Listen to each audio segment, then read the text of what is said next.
I'm just having salmon sandwich and pickles and some rice with lentils and tomato sauce. Pretty boring. I'm just having a pear, and we'll see if he wants that extra toast. If he doesn't, I'll eat it. I'm going to be talking about Bush at War and Emma. And I'm not a fan of Jane Austen or anything, I suppose, pre-Victorian era or Victorian era or any period pieces, really. Come to think of it, I don't enjoy watching such things, but I loved watching this. They did an excellent job, and it's important to really realize how far ahead the British were in embracing feminism, really. I mean, here's some woman back then that was publishing, and not publishing girl power sort of whatever, making it seem like aggressive women should be empowered or whatever, or that should be the outcome to empowering women and feminism or whatever, but it's actually appreciating femininity, being women, and appreciating more gentle natures in people, and appreciating getting back to the land. And I mean, there's a bit of that, although Jane Austen is kind of like a little bit, she's portraying people who are romantic, but the way she approaches it is more classical, like the neoclassical proceeding stuff. But so the people would be kind of like, there's a lot of nature in where she's doing it, and it doesn't maybe necessarily come across there at all. I'm not sure. I've got to admit, it's not really a confession that I've never been able to finish up a novel by Jane Austen, and I'll like say that. they're not really that hard. I don't find them terribly interesting. Soap opera-ish? I've gone through James Joyce Ulysses 3.5 times now, and I've gone through Finnegan's Wake a couple of times too. So it's not difficult or anything like that. It's just maybe not this sort of stuff I'm interested in. It seems to be written reasonably well, but there we go. Yeah. Yeah, it's not the stuff I'm interested in either. But so, like I've said to James, I like the idea of Jane Austen more than actually like the execution. Jane Austen. Yeah. So anyway, but I did enjoy that movie very much, and I would recommend that everybody watch the movie. There was one point, it was really a turning point in the story for both the character of Emma and the story of Emma. When she was hanging with a guy who was a merchant, and he wasn't really a super nice guy or anything like that. Anyway, she puts down this older woman who's poorer, and she did it in front of people. It was bad, and she was called out on it by a man that she admired, and I won't give the story away, but and really that needs to happen. James pointed that out the other day, and the camera cut us off, so you won't know what we were talking about. But we were talking about bullying and how it's not appropriate to encourage people to escalate the violence. That's it's not going to help a society become gentler. That's ridiculous. As we were listening to CBC the other day, and there was a comedian, I mentioned her, and she mentioned being bullied and how it had lasting effects, and then she was encouraging people, let's all go out and beat up Brooke. And this woman Brooke, or if she exists, whatever, had called the woman names when she was a little girl. She'd called her Pudgy something or whatever. And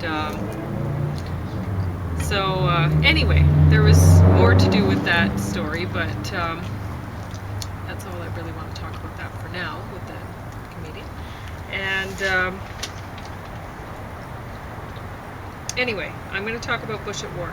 So I don't like the way Bob Woodward writes, and I know that a lot of people are fans of his books, and so I've decided to review this one because I didn't really decide. I asked James, I brought home a whole bunch of books because he wanted me to put one on hold for him, a new one that Woodward wrote, named Rage.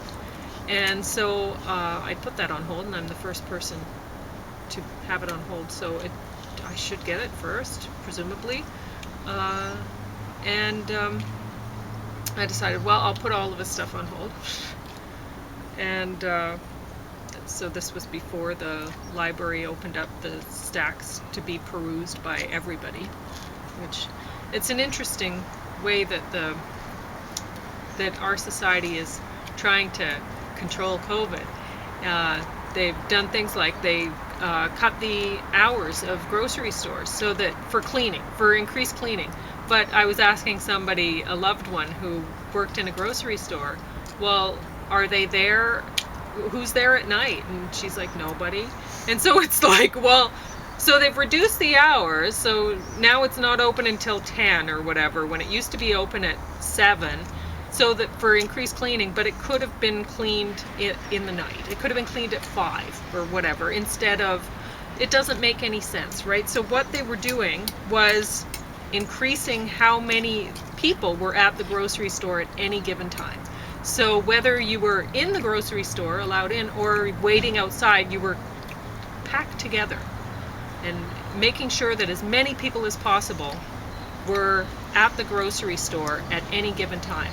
So that was actually just making sure that COVID would spread among people going to the grocery store, right? And then they started opening things up, and then the spread continued more and more and more. And really, if you think about it, if you look at things honestly, it is being done so that COVID is spreading. That's the control that they're doing, is making sure that COVID spreads throughout the population. They're not trying to keep it out of the population. They're not trying to get it down to even manageable numbers. I mean, the hospitals will be shut down at some point this winter. And we should have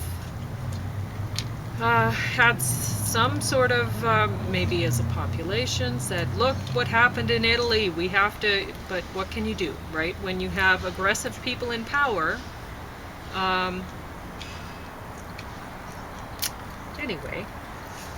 Anyway, I wasn't going to talk about that. Yeah, what I'll say about the stores is what they're doing is they're not decreasing the cleaning time, they're diminishing it. So it wasn't high up here, but now what they do is they've got people cleaning this stuff in real time, and they want to make sure that that's as short as possible. So my reading of it is they're doing it to maximize their profits, and they're making apparently money hand over fist. Oh yeah. So they should be able to afford to pay for some more extra cleaning. Now, I can't really argue against Pauline when she talks about these plans and plots and things like that, because any reasonable rational. Well, it's like now on the CBC, you were hearing about there was a medical advisor telling people, well, we've learned that wearing masks works, but hand washing, you don't have to hand wash. And before, No, what he that was saying is, it's just a minor sort of thing. And he says, so who cares? Well, like if you're susceptible to that sort of stuff, you care. And he should be saying that. The other thing is, this stuff seems so out of control. Once it gets out of control, all you need is a small percentage of the population. How much were they saying? They could be wrong. At one stage of the game, 75, and this is not right at the beginning, 75% of the Korean infections could be traced back to one person. So you get one exposure from not washing, not cleaning surfaces, and then that can take off. So that's Dr. Bogash, something like that. He's kind of like official CDC. And before, at the beginning, that's what we were told is, oh, you don't have to, we don't know if masks work, whatever, but you just have to make sure you wash your hands a lot. And so that's what the population was That's going, Teresa Tam. Wash You your hands a lot. dumb, And so dumb now it's idiot. like, oh, now washing your hands is minor, but do wear the mask? And it's like, how about you just stop listening to the medical advisors about this, honestly? Or, well, listen to them, make note, and then make sure you're extra cautious on your own. You think it through on your own and go, okay, well, I can't be a part of the population because it's being so mishandled that you can't be safe in the population. So have an exit strategy. How are you going to be able to care for yourself out? How much land will you need to buy so that you can actually feed yourself? Because who knows how long this might not go away. It might not. I mean, I had a loved one was saying to me, well, I'd said that now they're finding that some people have recurrent symptoms and so many people have are just carriers without any symptoms at all, and I think they were and saying they found people have that caught it again. people have caught it again. So even people who've had it before, they don't get an immunity from it. They catch it again. So I was telling my loved one about this, and she said, well, then how are they going to develop a vaccine for it? If people, and I was like, oh my God. And it just occurred to me, they won't. They'll develop a vaccine that's about as worthwhile as the flu vaccine that you're getting this year, lucky. if you're lucky. So escape plan. How are you going to buy land to feed yourself? Because this is the first thing. This is the first thing coming in. And you have to expect more biological incidents like this. Anyway, talking about war. Bush at war. So I don't like the way he writes. Too many quotes and stupid conversation stuff. Makes it seem like a TV episode of West Wing. Page 55. I'm just going to give a few examples here. I couldn't take very good notes because, frankly, I didn't like reading it, and I was... Anyway, Andy Card told Bush Jr. in the back seat of a car about an imminent attack plan, the White House, by Pakistani jihadists. Bush replied, why are you telling me here? You could have waited until I got into the Oval Office. So they got out of the car, went into the Oval Office where Bush's Secret Service detail were. We need to evacuate you, Stafford said. I'm not leaving, Bush said. And by the way, I'm hungry. Ferdy, I want a hamburger. And so anyway, by this quote, I mean, it makes Bush look like an idiot, which not hard to do. Yeah. But Bush Jr., I'm saying, not senior, you know that. But at the same time, I'm going to point out that I think Bob Woodward was actually more respectful of Bush Jr. than most people would be, than I would be if I were writing this stuff. But anyway, page 75. One of the things to understand about Woodward is he's a Republican. Yeah, I read the back of the book. I gathered that from his where he was working and stuff. Yeah. Page 75 reads like fiction. Tennant flipped open the first page. Initial cookie? I don't know what I wrote there. Destroying Al-Qaeda, closing the safe haven. Afghanistan, bin Laden's operating base and home.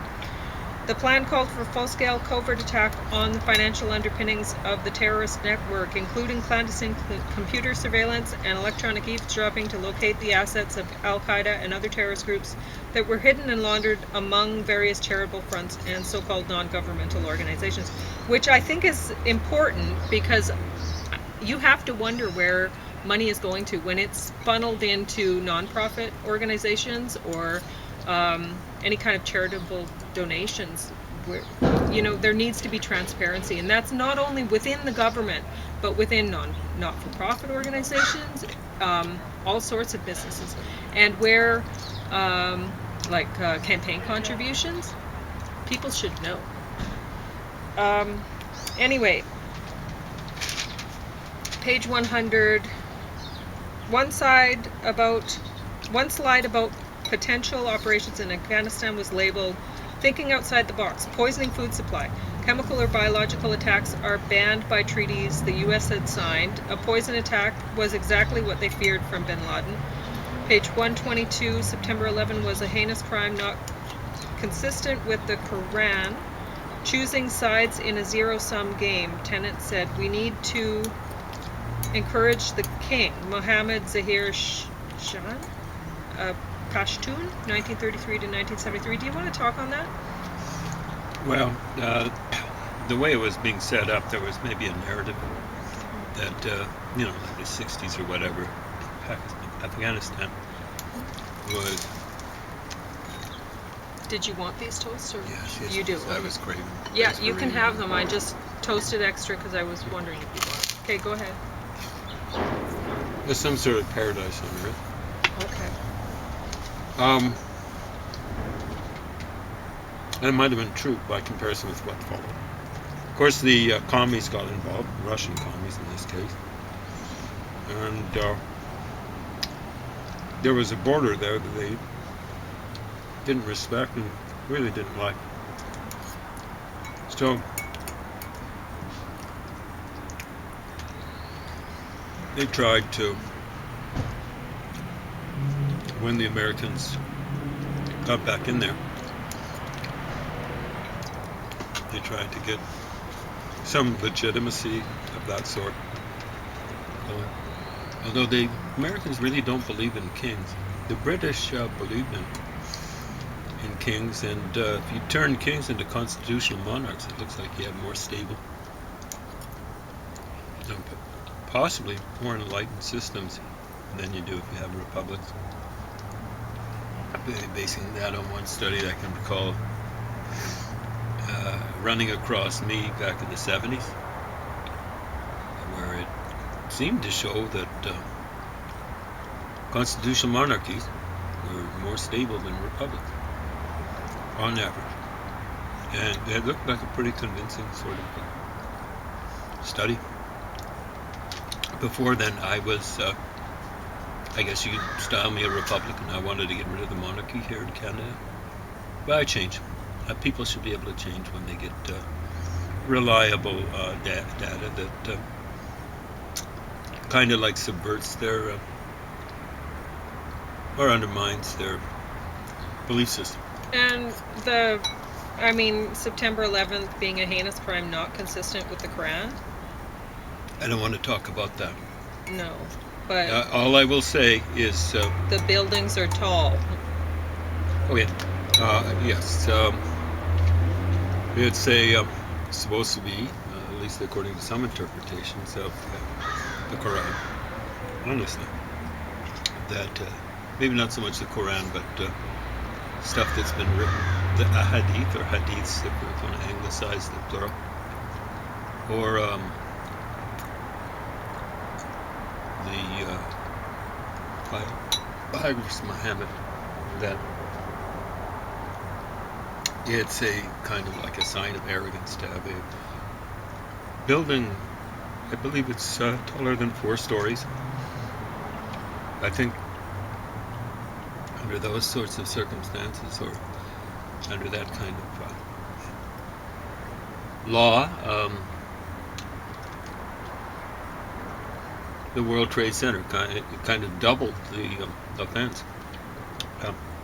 I hadn't understood when this had happened. hadn't understood anything that was really going on. Yeah, I don't thought know. I did. I don't know if I've ever heard a commentator actually apply that. You get Bob Woodward talking about Islam, and he doesn't know what's happening. Now, that might just be an interpretation of some stuff. I don't know if it's in the Quran. You just got done reading the Quran again, so Well, I'm you would going know. through it the fourth and fifth time, so I haven't. I've only the fourth time. I've only about a fifth of the way through. So, and what I do each time is I go through and look, for example, at how many times. So here's a fella who was an expert on the Quran, so much so that he was the Grand Mufti of Egypt, and before then, I think it was before then, he was the head of Al-Azhar University, which some say, maybe most say, who know, is the most prestigious Sunni educational institution in not Egypt, but the world. And what he said was, I'm going to go with the lowest number, that seems to make sense. 1/3 of the Quran is addressed to Jews. That's interesting. He might have said 1/2, but I think that would be too high. 1/3.